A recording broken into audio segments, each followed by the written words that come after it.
მილიონერი, მილიარდელი შვილები კომუნისტების დროს მილიარდელები რო იყვნენ, დღეს ღარტაკები არიან. რატომ?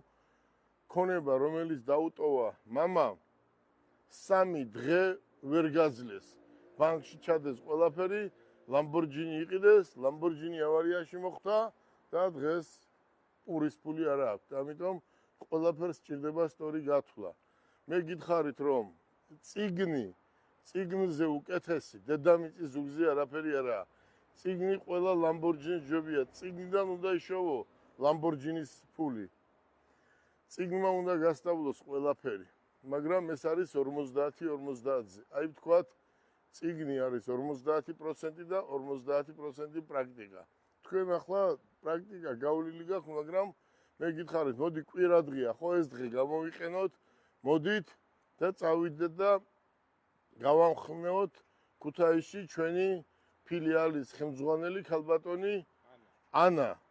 და აგერ მათე კიდე დღეს უკვე გაყიდვებს ჩაიბარებს ანასთან, ანას თანამშრომელი იქნება, ჩვენი კომპანიის თანამშრომელია, რატო ჩამოვიდა ქუთაისიდან ეს ბიჭი და რატო მიიღო აქ პრაქტიკა და რატო მუშაობდა და რატო ხედავდა იმას, რაც ქუთაისში უნდა გააგრძელოს, იმიტომ რომ ეს პრაქტიკა იყო მისი და საჭიროა, ხო?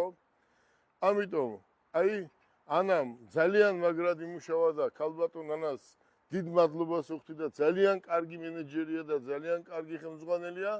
მან იმდენად ბევრი მანქანები გაყიდა აი ამ პატარა დროის განმავლობაში.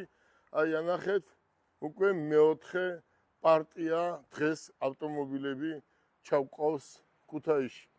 მოვეფეროთ იმერეთს, მოვეფეროთ ჩვენს მომხმარებლებს და იმ აქციის შედეგად რამდენი მანქანა არის გაყიდული, ხალხმა გაიგო წესიერად, ხო, ადამიანს სჭირდება რეალური მოპყრობა და რეალური ფასი. აქედან გამომდინარე ჩვენ დღეს დავაანონსებ ქუთაისში, რომ კიდევ გაგრძელდება ჯეტურებზე ერთკვირიანი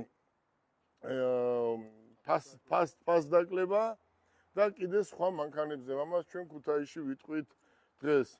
ახლა გისურვებთ წარმატებას და წავიდეთ. კვირადღეა, თქვენთვის ეს პრაქტიკა, ეს არის ცხოვრება, ეს არის ხვალინდელი დღე. მათე მოტორს როგორ იცი შენ? მათე მოტორს გაუმან! ჯოს! გაუმან! ჯოს! გაუმან! ჯოს!